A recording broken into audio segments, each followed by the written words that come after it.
3 and 2, so there's 5. Alright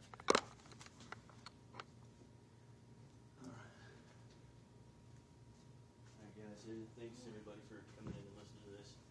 So instead of starting off in a traditional way and telling you what the speech is about, I'd like to start off with a series of questions. And so, has anybody in here, by a show of hands, ever used Invisalign braces? I haven't. What about scratch-resistant lenses? Yeah, I think so. Yeah. Slept on a memory foam mattress? Had your ear taken with an ear thermometer? Yeah. What about shoe insoles? Mm-hmm. Mostly they come standard now in shoes anyway, but in the military, marching, lots of insoles. What about driven on a highway or landed on a runway that's got the grooves in the concrete? I definitely did. I've got them all throughout Vegas and even some places here. Well, if you've done any of these things, then you have been directly helped by NASA. Oh. They're responsible for all of those innovations. The purpose of this speech is basically me urging you guys to support more funding for NASA. And it's, well, we'll move on. If you're thinking to yourself, doesn't NASA already have more than enough funding? This little cartoon I found here where a NASA scientist is talking about Curiosity, the Mars rover, and he's saying that we're hoping that Mars isn't as barren and as lifeless as our funding is. Mm-hmm. And so if you were to take NASA's funding as a ratio for every tax dollar that's spent, you guys look right over here, that is about how much of every tax dollar, 1/2 of 1%, goes to NASA. So, and that's our R&D department for pretty much the whole country. To put it in another way, if you look at the TARP bailout of 2008, TARP bailout was originally billed at $700 billion. A massive amount of money, although the final number was lowered to $431 billion.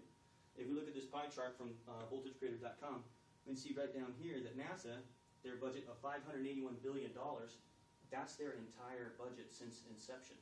That's 50 plus years of space exploration. So in a pinch, in 2008, we almost spent NASA's entire budget in one shot. And we did it in spending half of it. And if you think, well, that was for the economy. You know, we need the economy, we needed it for the bailout. And, innovation is what fuels the economy. I remember there being an industrial revolution. I don't ever remember a banking revolution. So, if we look at innovation, right, if I were to hand you $1 million and I said, I want you to go back to your factory and you take a year and I want you to build me the most thermodynamically efficient wood-burning cooking stove ever. It doesn't matter if you go into your factory and you spend a year, 2 years, 5 years, $1 million, $3 million, you will never come back and hand me a microwave. That's innovation. And so if we need a real-life example, we can look at Detroit in 1970. This is pretty much Detroit in its heyday. It was doing what the Motor City did best. They were building cars. But if we fast forward to today, this is what Detroit looks like today. This is a superimposed picture. Somebody that actually used to go to this high school, they put their picture inside of their closed down hallway here. This is the old Packard plant, time and gravity taking its toll. The science class is by the same person who went to the school there. You can see how dilapidated and run down it is. The Fisher body plant, now empty, a hollow shell of what it used to be. What about the people? By the numbers, myfoxdetroit.com, the 2013 violent crime statistics show that there were 333 homicides in 2013, 1,161 shootings, and those are people that didn't die. We've got 47% of the population is illiterate. And then we have less than 50% of all adults are employed, which means the other half is either in severe poverty or they are on some sort of government assistance. The police force has been cut by 40%, and only 10% of all crimes ever committed in Detroit are solved. So what happened? Well, intense international competition from Germany and Japan basically started the downfall of Detroit. We've got, on the right here, we've got the Toyota Celica, and on the left, we have the Volkswagen Rabbit. And this was a 1975 ad, and you'd see it was the best car for under $3,500. These vehicles were cheaper to buy, easier to maintain, they were more reliable, they were more fuel efficient and economical. And the crazy thing about this is that these are two countries that we had just recently defeated at the end of World War II. And not only did we defeat them, we crushed their cities. Berlin is on the left here, and we've got Hiroshima on the right. They had nothing, but they still rebuilt everything, and within 25 years, they were back building better cars than we were. So just for comparison, if you look up to the top, we've got Hiroshima off to the right, Detroit off to the left in 1945, and then if you look in 2012, they've basically switched places. We stopped innovating, and the U.S. automotive industry has never recovered. This is what is happening in America, and it's not a depression, it's us losing economic ground. And Detroit is just the beginning. So if you still think that NASA costs too much, then I have a quote for you, and that is that if you think that education is expensive, you should try the cost of ignorance. And that was from Derek Bok, the president of Harvard, from 1971 to 1991. So how else does NASA help our economy and our country? If you look back to the 50s, 60s, and 70s, you can see people were excited. Space was a culture. It was on our minds. It was everywhere. It was on our cars. We had cars with fins on them. And if you think I'm stretching this, some cars even had rockets built into them. That's how ingrained space was into our culture. And we were dreaming big. We wanted it all. We were dreaming about the future. We were dreaming about the world of tomorrow. And like I said, we wanted it all. We even wanted flying cars. Never before in human history had man been challenged to dream so big. And we didn't need programs to interest children in science and math and engineering because people were inspired on a daily basis. We were breaking records and crossing new frontiers on a daily, a weekly, a monthly basis. NASA also allowed us to see things in a way that we never had before. If you look at this photo right here, this image was taken in 1968 by Apollo astronauts. It's kind of a toss-up. Nobody knows who really took the picture. Either it was Frank Borman or Jim Lovell.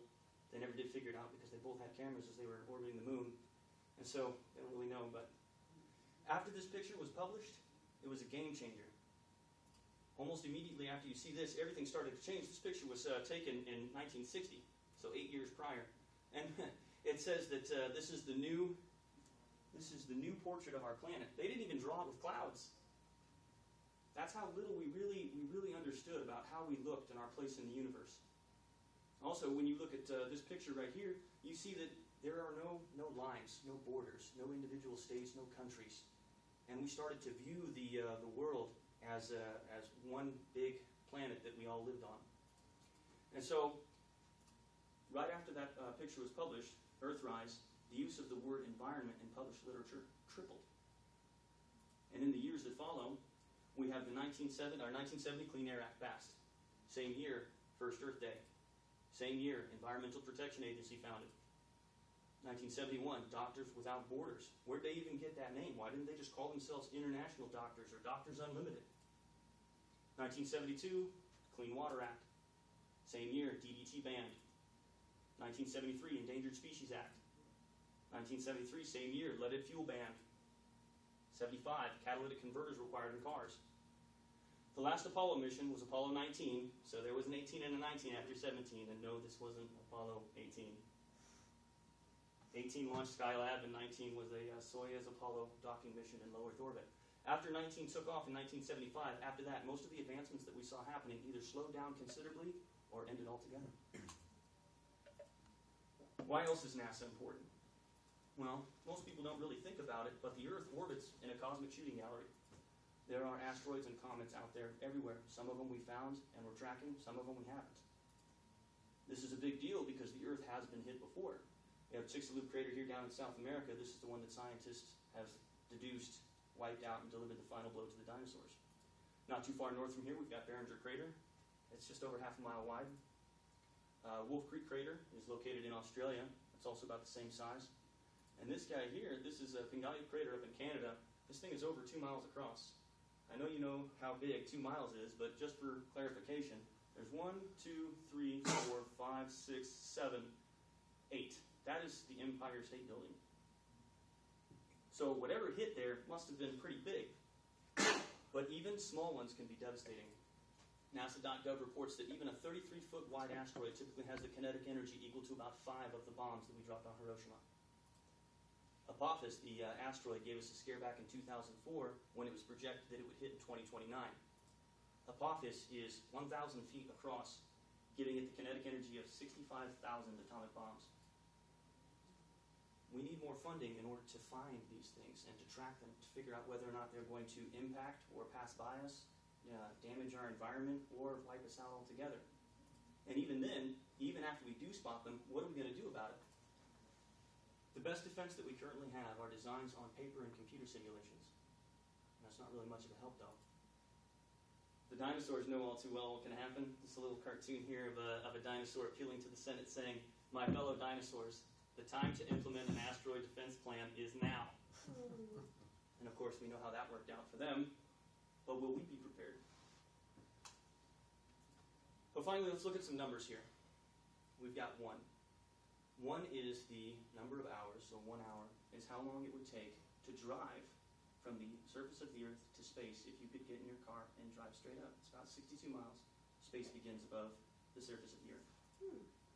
We'll jump to an even bigger number, 1 million. There are 1 million bytes in a megabyte. So many bytes.